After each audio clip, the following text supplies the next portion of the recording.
जी news portal के सभी दर्शकों को मेरा बहुत बहुत नमस्कार। और मुझे मालूम है कि दिन भर की तमाम अपडेट और तमाम खबरों का आप सबको बेताबी से इंतजार रहता है।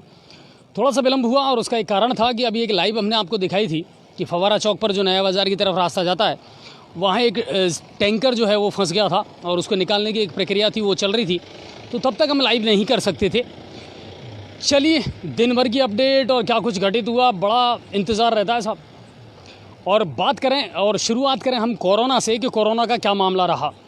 तो कोरोना में आज का जो मामला रहा कि गंगापुर सिटी से एक नया पॉजिटिव केस सामने आया है, जो पुरानी अनाज मंडी के रहने वाले एक 65 वर्षीय वृद्ध हैं। इसके अलावा और कोई नया मामला नहीं आया है। तिहरे शतक के बारे में हमने आपको बहुत पहले ही बता दिया था कि सवाई माधोपुर ज़िले में कोरोना का 13 शतक बहुत जल्दी पूरा होने वाला है और वो हो चुका है। यानी पूरे सवाई माधोपुर ज़िले में अब तक कोरोना के 307 केस हो चुके हैं। रिकवरी रेट बहुत अच्छी है, यानी लोग जल्दी से ठीक भी हो रहे हैं, तो ज़्यादा चिंता करने की या पैनिक होने की आवश्यकता भी नहीं है। और ये सिलसिला तो अब चलेगा सर, क्योंकि जब तक वैक्सीन बाज़ार में नहीं आती है तब तक इसी तरह का मामला चलता रहेगा। तो ये कोरोना की अपडेट थी। अब चलते हैं अगली खबर की तरफ, यानी क्राइम में क्या कुछ घटित हुआ गंगापुर सिटी, सवाई माधोपुर या उसके आसपास। हमारा प्रयास ये रहता है कि न सिर्फ गंगापुर सिटी बल्कि उसके आसपास करौली ज़िला है या लालसोट या मंडावरी तक भी अगर कोई खबर हमारे पास में आती है, पिपलाई तक भी कोई खबर आती है, तो हम उसको आप तक ज़रूर पहुंचाएं। और क्राइम के अंतर्गत आज की जो सबसे बड़ी खबर है वो हमारे पास आई है लालसोट तहसील के मंडावरी थाने के अंतर्गत गांव बगड़ी से। बड़ी शर्मनाक और मानवता को नीचा दिखाने वाली एक घटना हुई मंडावरी थाने के गांव बगड़ी में। दरअसल बगड़ी की रहने वाली एक बालिका के साथ उसी गांव के रहने वाले कुछ लोगों ने दुष्कर्म की घटना को अंजाम दिया। बगड़ी गांव की रहने वाली ये बालिका मूक बधिर है, यानी ना वो बोल सकती है ना वो सुन सकती है, लेकिन उसके साथ उसी के गांव के रहने वाले लोगों ने, कुछ लड़कों ने दुष्कर्म की इस घटना को अंजाम दिया, जो मानवता को शर्मसार करने वाली है। और बड़े अफसोस की बात है कि उसके साथ ये घटना हुई। दरअसल 3 तारीख को पीड़िता की जो मां है वो अपने पीहर रक्षाबंधन पर चली गई थी और उसके बाद में इस घटना को अंजाम दिया उसी गांव के रहने वाले कुछ युवकों ने। 6 तारीख को इस घटना को अंजाम दिया गया और ये बताया जा रहा है कि जब वो अपने पीहर से लौटी तो इस घटना का उसको पता चला, लेकिन डर की वजह से, शर्म की वजह से उन्होंने इस घटना के बारे में किसी को नहीं बताया। लेकिन आज उन्होंने इस मामले की रिपोर्ट दर्ज करवाई और नामजद आरोपियों की रिपोर्ट दर्ज करवाई। तुरंत लालसोट पुलिस ने संज्ञान लेते हुए इस मामले में ये कहा है, और वहाँ के जो उपजिला कलेक्टर हैं उन्होंने भी ये आश्वासन दिया है कि एक टीम बना दी गई है और जल्द से जल्द आरोपियों को गिरफ्तार करने की कार्रवाई की जाएगी। कुल मिलाकर के इंसानियत को शर्मसार करने वाली ये घटना जिन्होंने भी की है उनके साथ में मैं ये अपील करना चाहूँगा प्रशासन से कि कार्रवाई ना की जाए बल्कि उनको उनके अंजाम तक पहुँचाया जाए, ताकि उस बालिका को न्याय मिल सके जो ना बोल सकती है और ना सुन सकती है। दूसरी अगर क्राइम की घटना की बात की जाए तो 5 माह पहले वजीरपुर थाना अंतर्गत गांव छार्रा है, वहाँ एक महिला के साथ भी दुष्कर्म की घटना हुई थी और 5 माह से फरार चल रहे नामजद आरोपी को आज गंगापुर सिटी पुलिस ने गिरफ्तार करने में कामयाबी हासिल की।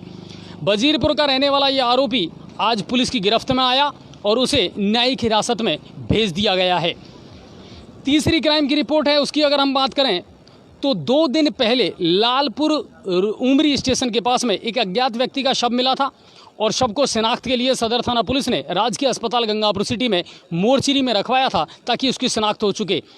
लेकिन 2 दिन के बाद भी जब उसकी शिनाख्त नहीं हो सकी तो नगर परिषद को सूचना दी गई ताकि उसके दाह संस्कार की कार्रवाई की जाए।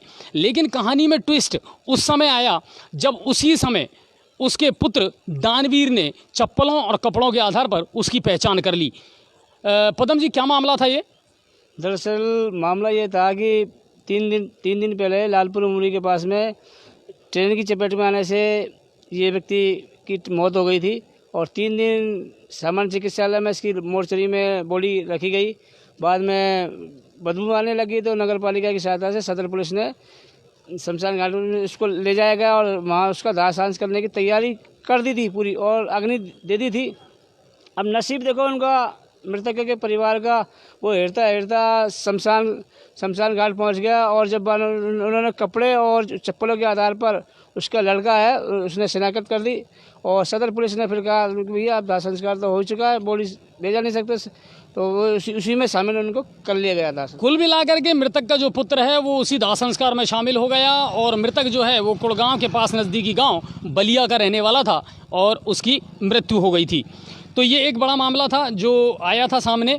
और इसके बाद में एक और मामला आज सदर थाने में आया कि कड़ी गांव की रहने वाली एक महिला थी जिसकी संदिग्ध अवस्थाओं में मौत हो गई थी। और सदर थाना पुलिस को जब इसका पता चला तो उसके बाद में मृतका जो है वो महावीर जी थाना के गांव अकबरपुर की रहने वाली थी। वहाँ उसका पीहर था और पीहर पक्ष में उसके जो भाई हैं उन्होंने ये रिपोर्ट दर्ज करवाई है सदर थाने में कि साहब मृतका के मृत्यु के कारणों की जाँच की जानी चाहिए। पदम जी, इसका क्या मामला था? बराबर उन्होंने हालांकि रिपोर्ट उनके खिलाफ नहीं कराई गई और उन्होंने मौत का कारण जानना चाहा और एक सदर पुलिस में एक तहरीर दी है और उसकी जांच की जाए। कुल मिलाकर के किन परिस्थितियों में उसकी मौत हुई है ये जांच करवाना चाहता है पीहर पक्ष जो अकबरपुर के रहने वाले हैं। तो ये सदर थाने का मामला था। अब बात करते हैं अगली रिपोर्ट्स की कि अगली खबरें क्या थी और क्या कुछ हुआ गंगापुर सिटी में। एक लाइव हमने आपको दिखाया था सुबह नहर रोड शुक्ला कॉलोनी का मामला।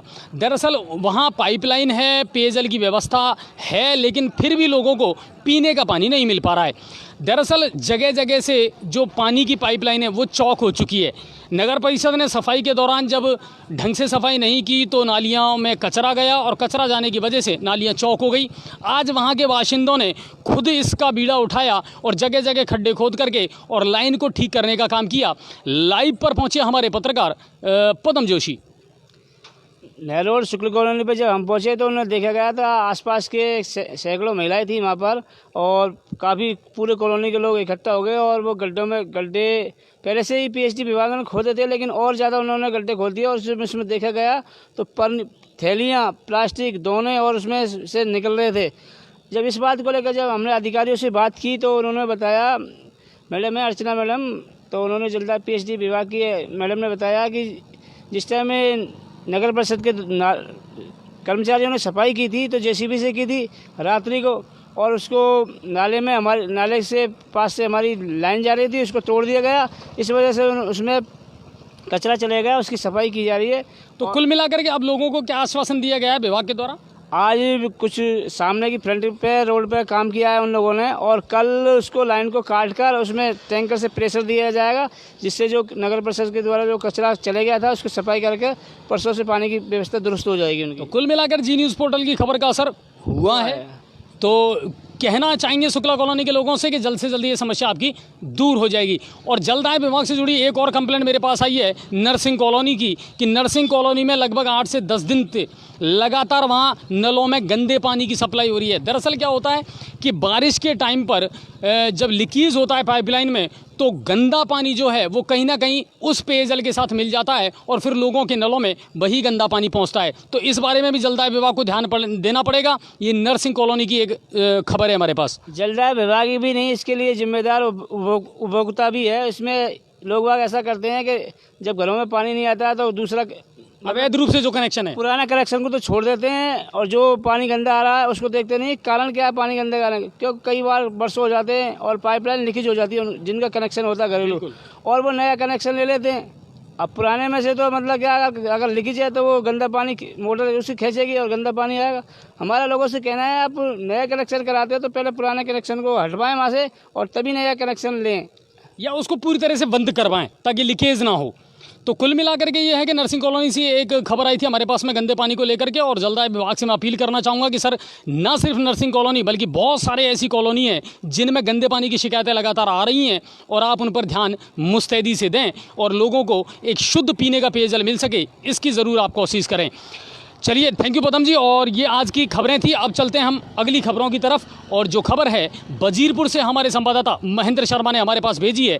महात्मा गांधी की 150वीं जयंती वर्ष के रूप में आज वजीरपुर में सरपंच मुकेश वैरवा के नेतृत्व में सफाई अभियान का आगाज किया गया और आपको बता दूं कि हर ग्राम पंचायत पर अब सफाई अभियान के लिए भी सरकार ने और प्रशासन ने आदेश दिए हैं कि प्रत्येक सरपंच को अपने यहाँ हर ग्राम पंचायत में सफाई अभियान छेड़ना पड़ेगा और ग्राम पंचायतों में भी अब हर गाँव में भी सफाई सफाई अभियान जो है उसको मुस्तैदी से किया जाएगा। यानी अब गांवों की सफाई की जिम्मेदारी सरपंचों को उठानी पड़ेगी और गांवों की सफाई भी आपको करनी पड़ेगी। ये आज से शुरू हुआ है। वजीरपुर से एक और खबर है कि व्यापारियों ने आज एसडीएम बरसा मीणा से मुलाकात करके और दुकानें खुलने का जो समय है उसको लेकर के ज्ञापन दिया है। दरअसल 2 दिन पहले भी उन्होंने ज्ञापन दिया था कि साहब जब केस आना बंद हो गए हैं, ट्रैक यूनियन को जाने वाली रोड का क्या चल रहा है वो अब शुरू हो चुका है काम तेजी बिल्कुल, उसका काम चल रहा है अभी भी चल रहा है और वो काम बहुत जल्दी शुरू हो जाएगा। तो कमेंट्स के बारे में हम फिर आपसे बातचीत करते रहेंगे। तो आज वहाँ भी लोगों ने, वजीरपुर के लोगों ने ज्ञापन दिया है। अब बात करते हैं कि आज एक फ़ोटो और हमारे पास में आई थी, वीडियो आया था कि देवी स्टोर चौराहे पर आज अच्छी खासी लोगों की भीड़ नज़र आई। और क्योंकि 2 दिन तक लोगों का मामला बंद रहा, कल संपूर्ण लॉकडाउन रहा, तो लोग घरों से नहीं निकले और उसका नतीजा ये हुआ कि आज लोगों की भरमार बाज़ारों में देखने को मिली। और ना सिर्फ बाज़ारों में बल्कि आज बैंकों में भी अच्छी खासी भीड़ देखने को मिली है, क्योंकि एटीएम की जो व्यवस्था है गंगापुर सिटी में वो इन दिनों डामाडोल चल रही है। बैंक एटीएमों में उतना पैसा नहीं डाल रखा है, तो वो थोड़ी सी बैंक प्रणाली को भी देखना पड़ेगा कि आप लोगों को अगर सुविधाएं देते रहेंगे तो ये जो भीड़ है इसको हम थोड़ा सा कम कर सकते हैं। लेकिन वहीं ना वहीं कहीं ना कहीं इसका दूसरा रूप भी हमको देखने को मिल रहा है कि एक तरफ तो प्रशासन कह रहा है कि कोरोना पर हम रोक लगाएंगे और भीड़ को कम करेंगे, लेकिन अगर इस तरह बेहताशा भीड़ बढ़ती रही तो फिर कोरोना पर हम पार कैसे पाएंगे, ये एक यक्ष प्रश्न ज़रूर है। तो वहाँ से एक खबर आई थी।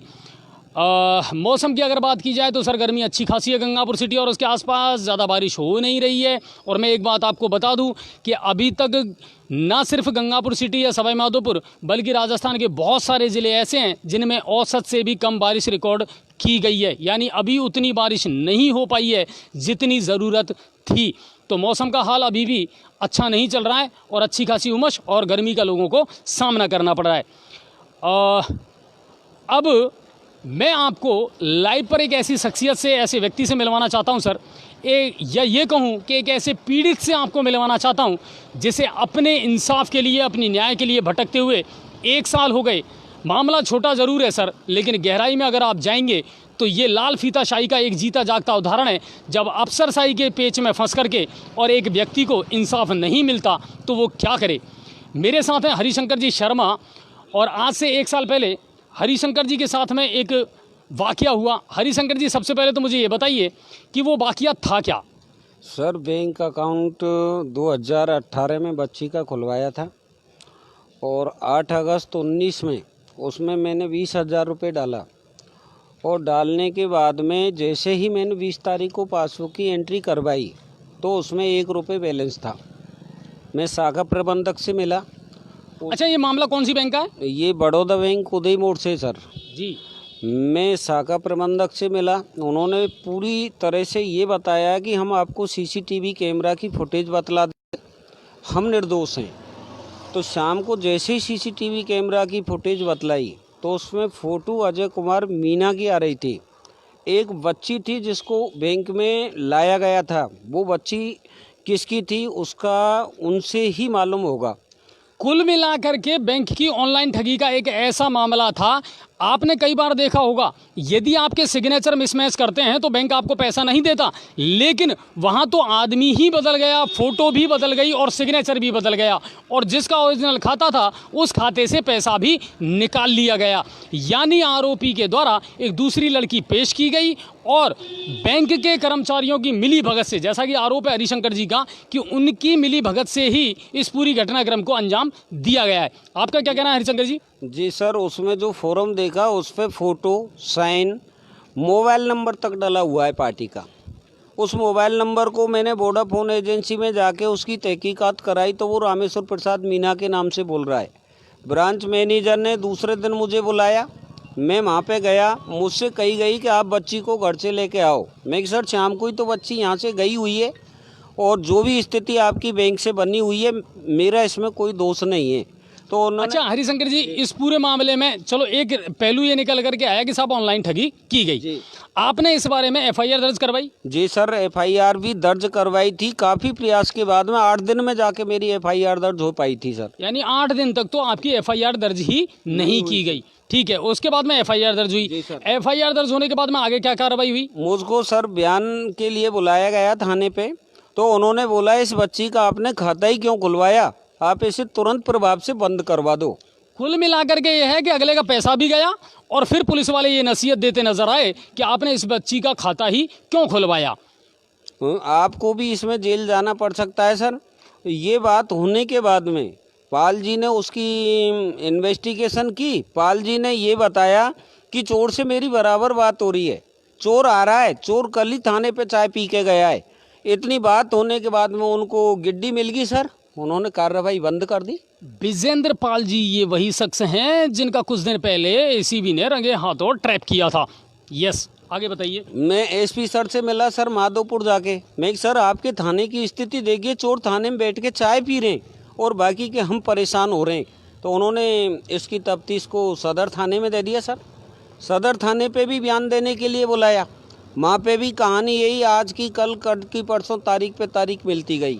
कुल मिलाकर के ये है साहब की जांच पर जांच होती रही, तारीख पे तारीख मिलती रही और दामनी फिल्म का वो डायलॉग कहीं ना कहीं साबित होता रहा कि तारीख पे तारीख मिलती रही, मगर इंसाफ पीड़ित को नहीं मिल पाया। लंबा टाइम निकलता चला गया लेकिन इन्होंने पीछा नहीं छोड़ा। मुझे एक फिल्म याद आती है करंट, जो बहुत लंबे समय पहले बनी थी और मरहूम ओमपुरी ने उसमें किरदार निभाया था कि एक किसान को बिजली विभाग के खिलाफ कितनी लंबी लड़ाई लड़नी पड़ी थी।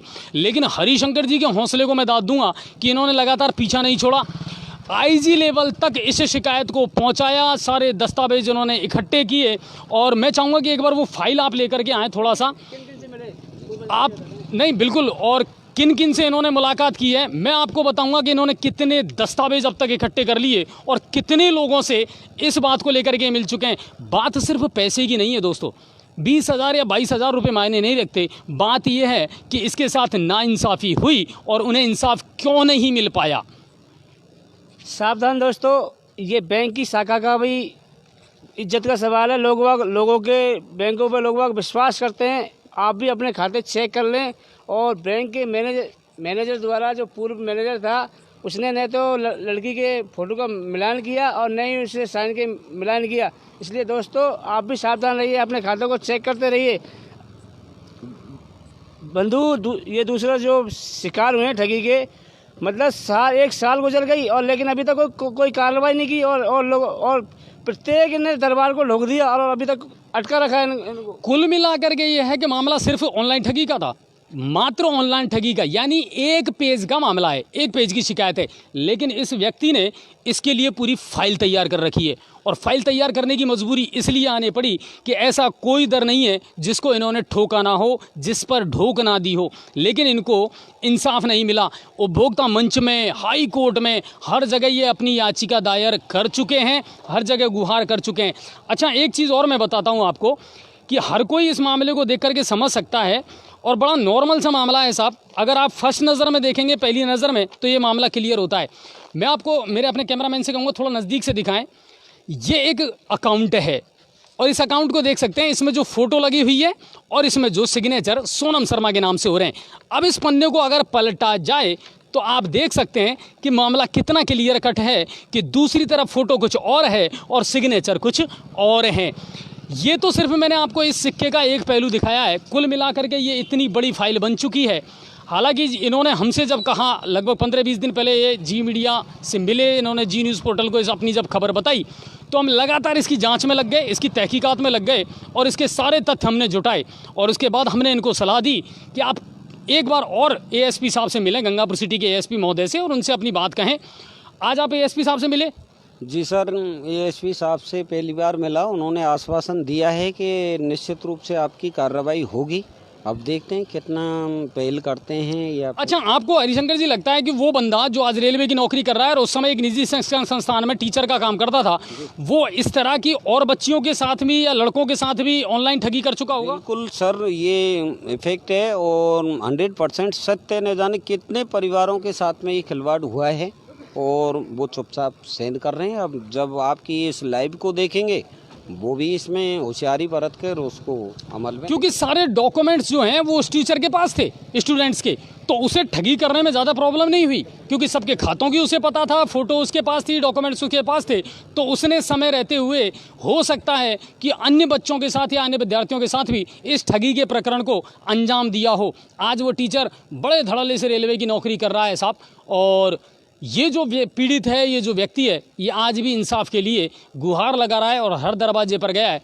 आज एएसपी साहब से मुलाकात हुई और हमें बहुत खुशी है इस बात की कि एएसपी साहब ने बहुत अच्छा रेस्पॉन्स इनको दिया और कहा, इनके सामने ही फ़ोन करके संबंधित अधिकारी से कहा कि मुझे इसमें तुरंत एक्शन चाहिए और तुरंत गिरफ्तारी चाहिए। आखिर जब सारे सबूत आपके पास हैं और ये मामला इतना बड़ा है तो इसमें अब तक गिरफ्तारी क्यों नहीं हुई? हरिशंकर जी, यही आश्वासन दिया आपको? यही आश्वासन दिया सर कि निश्चित रूप से कार्रवाई होगी और इस फाइल को तुरंत ही खुलवाएंगे। बैंक कर्मी हो या मुलजिम हो, हम किसी को बख्शेंगे नहीं।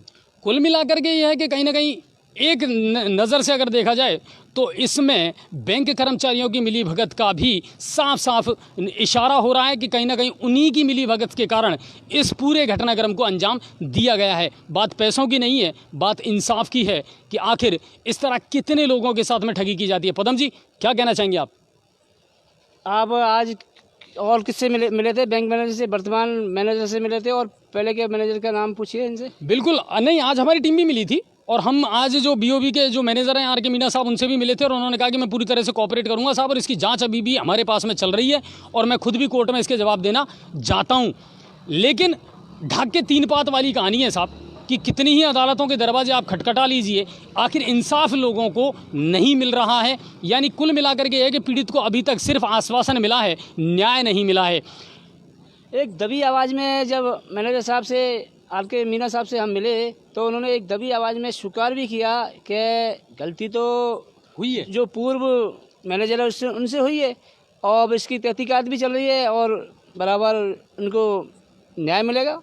तो कुल मिलाकर हरिशंकर जी, हम आपको जी न्यूज़ पोर्टल की तरफ से आश्वासन देना चाहेंगे कि इस मुद्दे को हम छोड़ेंगे नहीं, इसकी पूरी तह तक जाएंगे और कहीं ना कहीं ये पूरा प्रयास होगा हमारा कि आपको न्याय ज़रूर मिले। क्योंकि ये बैंक का मामला है, बैंक में आम पब्लिक के लाखों खाते होते हैं, बैंक पे लोग बाग विश्वास करते हैं। अगर बैंक वाले इसी तरह से विश्वासघात करने लगे तो लोगों का विश्वास उठ जाएगा।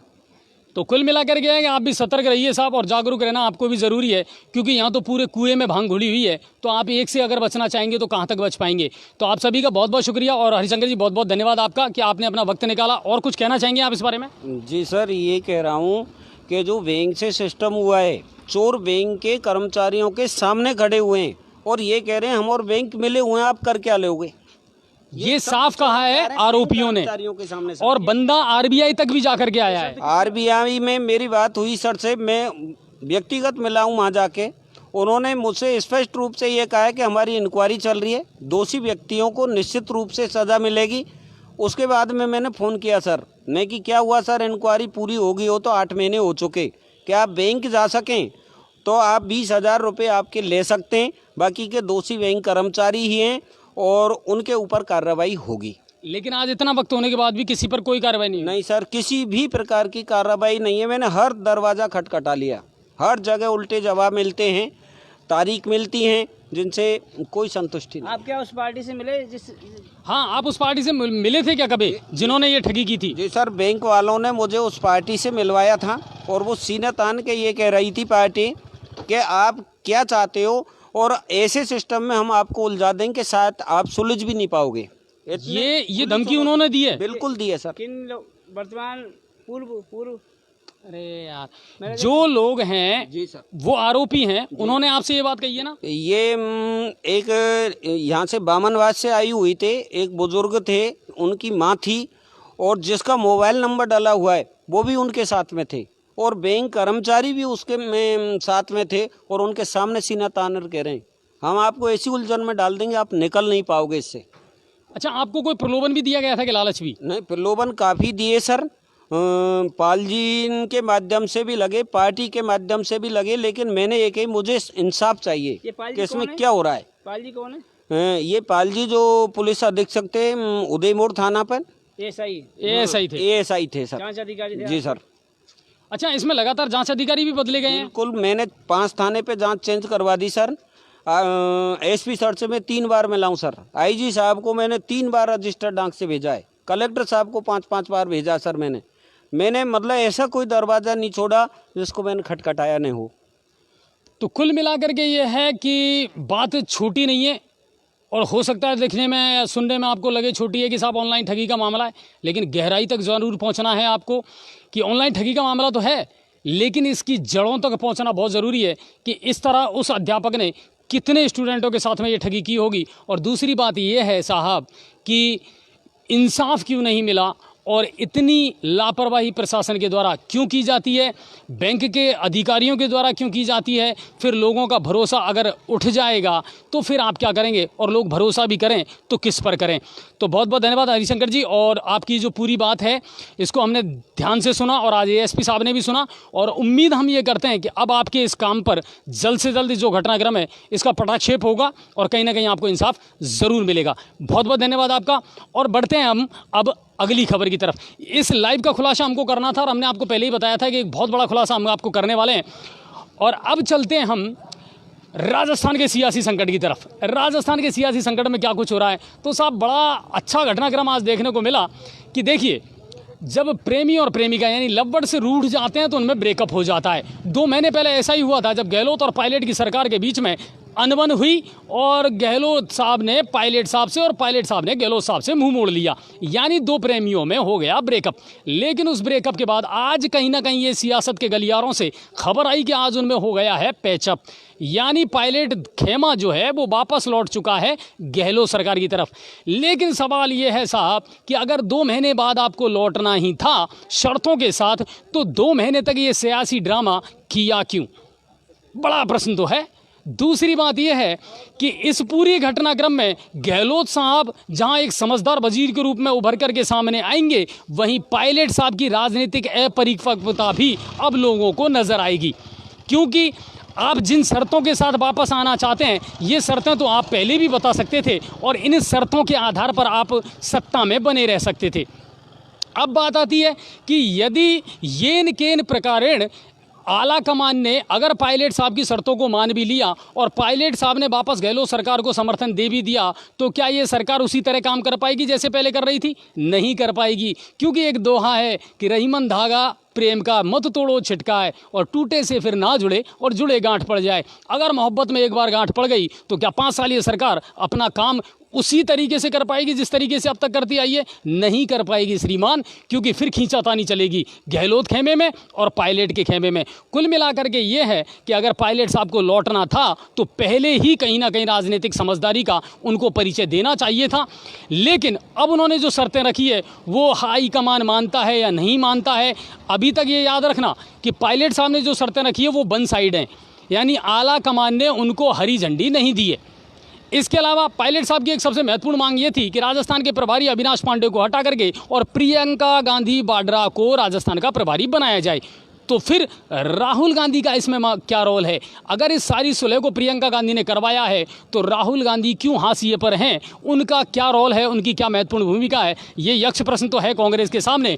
यानी कि कांग्रेस कुल मिलाकर के अपने अस्तित्व की लड़ाई लड़ तो रही है, मगर खींचतान करके क्या राजस्थान की सरकार 5 साल पूरी कर पाएगी, ये देखना ज़रूर होगा। और ये सियासी ड्रामा है। पदम जी को बुलाना चाहूँगा, थोड़ा सा राजस्थानी जो अपने राजस्थान की सरकार है उस पर डिस्कस करेंगे अपन। आइए।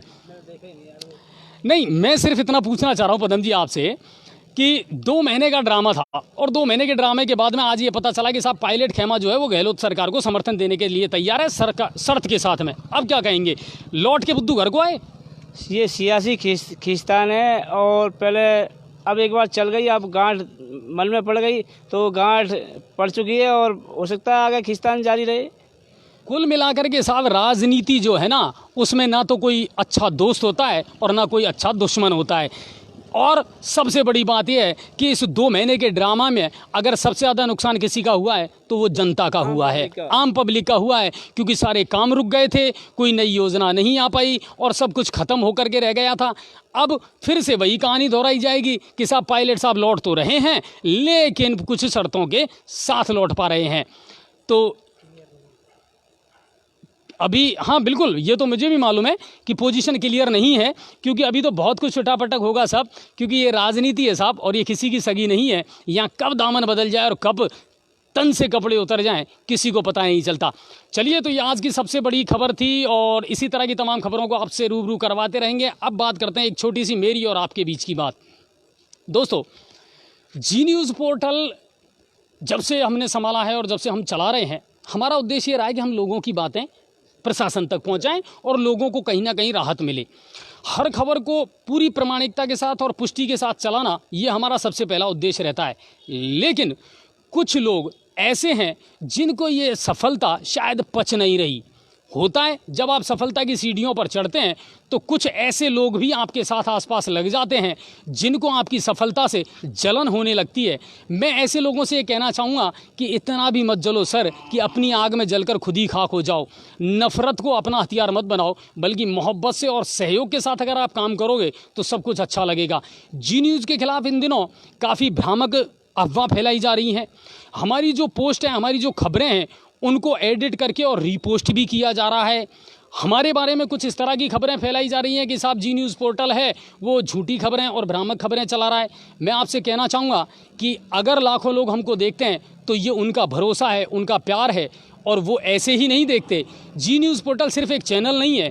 हो सकता है ये पहले लोगों की ज़रूरत हो, मगर जी न्यूज़ पोर्टल आज की तारीख में लोगों की ज़रूरत नहीं, लोगों की आदत बन चुका है, और आदतें आसानी से नहीं छूटा करती साहब। तो परछाइयों को छूने का प्रयास मत करो, सच्चाई पर काम करो, और लोगों की आवाज़ जी न्यूज़ पोर्टल हमेशा उठाता रहेगा, क्योंकि हम हर व्यक्ति से जुड़े हुए हैं, हर उस आम आदमी से जुड़े हुए हैं जिसने हमें सम्मान दिया है और जिसने हमारी बात को महत्व दिया है, और हम हर व्यक्ति के भरोसे को कायम रखना जानते हैं। पदम जी, हमारा प्रतिद्वंदी लोगों से ये कहना है, हमें आपसे कोई हमारी प्रतिद्वंदिता नहीं है। आप अपना काम करें, ईर्ष्या नहीं करें। ईर्ष्या की वजह से आप अपना ऐसा काम करके दिखाना जो जनता आपको प्यार करे। बिल्कुल, जितना ध्यान हम पर दे रहे हो सरकार, उतना ध्यान अपनी खबरों पर दीजिए, ताकि कम से कम आप भी लोगों का भला कर सकें। हमारे पीछे पड़ने से कोई फ़ायदा नहीं है, क्योंकि परछाइयों को पकड़ना बड़ा मुश्किल काम है साहब, और आप नाकाम कोशिश कर रहे हैं। आप परछाइयों को पकड़ नहीं पाएंगे, क्योंकि आज की तारीख में लाखों लोग जी न्यूज़ पोर्टल के व्यूअर्स हैं और वो हम पर भरोसा रखते हैं, और उनके भरोसे पर कायम उतरना, उनके भरोसे पर खरा उतरना, ये हमारी भी जिम्मेदारी है। चलिए, इसके अलावा और कोई? हम लोग जनता के लोग हैं और जनता ज़रूरत नहीं है। दूसरी बात, हम अपने काम को पूरी जिम्मेदारी के साथ समझते हैं, और हम उन लोगों से कहना चाहेंगे कि आप अपने काम पर ध्यान दीजिए, और जी न्यूज़ पोर्टल अपने काम पर और जनता के सरोकारों से जुड़ा रहेगा। जनता की आवाज़ उठाने के लिए हमने ये लाइव चलाने का प्रोग्राम बनाया है, और आम पब्लिक की कोई भी समस्या हो हम बराबर उठाते रहेंगे, चाहे कुछ भी हो, चाहे कोई हमारे हमारा प्रतिद्वंदी से ये कहना है आप अपने कामों पर ध्यान दें, बजाय हमारे कामों पे कि बुराई ना देखें। आप अच्छा काम करके दिखाओ तो आपको जनता सलाम करेगी। बिल्कुल, तो कुल मिलाकर के ये है साहब कि हमारे चेहरे के पीछे छुपी मुस्कुराहट है, इसमें बहुत सारे राज छुपे हुए हैं, और इस मुस्कुराहट को जिस दिन आप समझने लग जाओगे, आप भी मुस्कुराना सीख जाओगे। और कुल मिलाकर वही बात है कि किसी से इतना मत जलो कि उस आग में जल करके खुद खाक हो जाओ।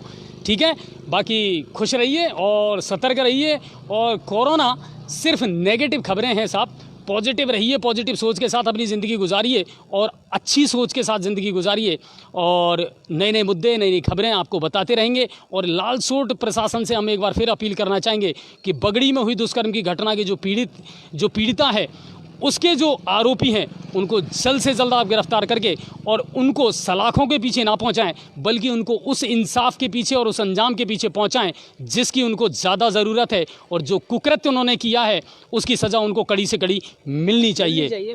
तो यही बात है। और जी न्यूज़ पोर्टल देखते रहिए, लाइक और शेयर ज़रूर करिए, और अपने कमेंट्स हमारे पास भेजते रहिए, और आप सबकी जितनी भी समस्याएं हैं उनको हम प्रशासन तक पहुंचाते रहते हैं। आप बिल्कुल बेफिक्र रहें, और इसी तरह अपना प्यार और अपनी शुभकामनाएं हमको देते रहें। और आपका ये एंकर अजय भारद्वाज हमेशा आपके साथ खड़ा है, कंधे से कंधा मिला करके। आप सभी का बहुत बहुत शुक्रिया और धन्यवाद। और पदम जी, आप लोगों के बीच में हमेशा रहते हैं। हाँ, ये ज़रूर है कि पदम जी अभी धीरे धीरे थोड़ा सा बोलना सीख जाएंगे, और सीख जाएंगे। बिल्कुल, पदम जी सीख जाएंगे। पदम जी ने मुझसे वादा किया कि साहब मैं बहुत सारी चीज़ें हैं जो नई ईजाद करने वाला हूं। तो पदम जी को तो आप बहुत लंबे समय से जानते हैं सर। मुझे तो आपने फिर भी एक एंकर और सिंगर के तौर पर बहुत प्यार दिया, लेकिन पदम जी को एक रिपोर्टर के तौर पर आप लोग बहुत लंबे टाइम से जानते हैं, और बहुत अनुभवी आदमी है, और अच्छे और सच्चे मुद्दे ही पदम जी हमेशा उठाते हैं। तो अपना प्यार और अपनी शुभकामनाएं इसी तरह कायम रखिए, और भरोसा रखिए जी न्यूज़ पोर्टल पर। आप सभी का बहुत बहुत शुक्रिया और धन्यवाद, और नमस्कार सभी को।